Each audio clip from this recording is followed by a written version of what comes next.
And Reverend, we'll get right to our top story, which of course begins in Memphis, where police have released that video showing officers beating Tyre Nichols. The video is every bit as horrific as Memphis officials had warned it would be. We are not going to show it this morning. Body camera footage and video from surveillance cameras from January 7th show officers hitting, kicking, and pepper spraying Tyre Nichols. Memphis police released several angles, totaling more than an hour of footage. In the video, 29-year-old Tyre Nichols can be heard calling out for his mother.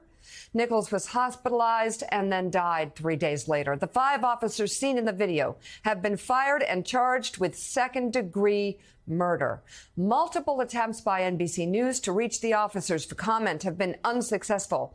After the videos were released, the lawyer for one officer said he would review it with his client, quote, at the appropriate time. After the videos were released, President Biden said in a statement that he was outraged. He has called for a swift, full, and transparent investigation and spoke with Nichols' parents on Friday. Reverend Al, there is so much to talk about here. First of all, exactly what happened, but then, of course, the legal ripple effects that I think will have a wide swath here, because it's not just the Scorpion unit and what happened to Tyre, but every other arrest they have made probably in the past year has to be looked at now. Every arrest, maybe in this entire police department. And of course, there's calls for legislation on police brutality. This was depravity at its lowest level, if that's possible. And I'm not even sure how many cops were there total beyond the 5. No, you're absolutely right. There were other police involved that we feel should be charged.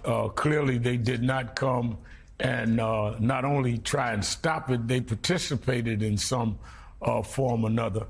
But when you look at the fact that these policemen were actually doing acts, beating on this young man, and at the same time were verbally saying things that were different than what was happening. They were saying, give us your hands. We want to cuff you. Give us your hands, while they had his arms up. It makes you feel they were in a premeditated way trying to do a narrative into their body cams to protect them while they inflicted brutality. I imagine they forgot or didn't know about the air cameras that was there in the county that would give a different view even if they distorted the body cams. So this is a deliberate, planned way that they attacked him. And it makes one wonder, have they done these kinds of things before?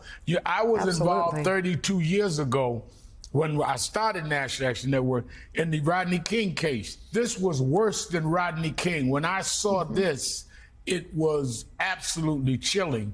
And as I've talked to the parents, I'll be doing a eulogy this Wednesday there at his funeral. The parents have taken this with superior grace, but at the same time, determination. And there has to be justice. The Memphis Police Department has announced it will permanently disband the Scorpion unit in response to the deadly beating of Tyre Nichols. All 5 of the officers charged with Nichols' death were members of that unit. The specialized team was meant to focus on violent crime in, quote, hotspot areas, according to Memphis Mayor Jim Strickland. But just one day after the release of the footage showing the officers beating Tyre Nichols, the police department determined the team should deactivate.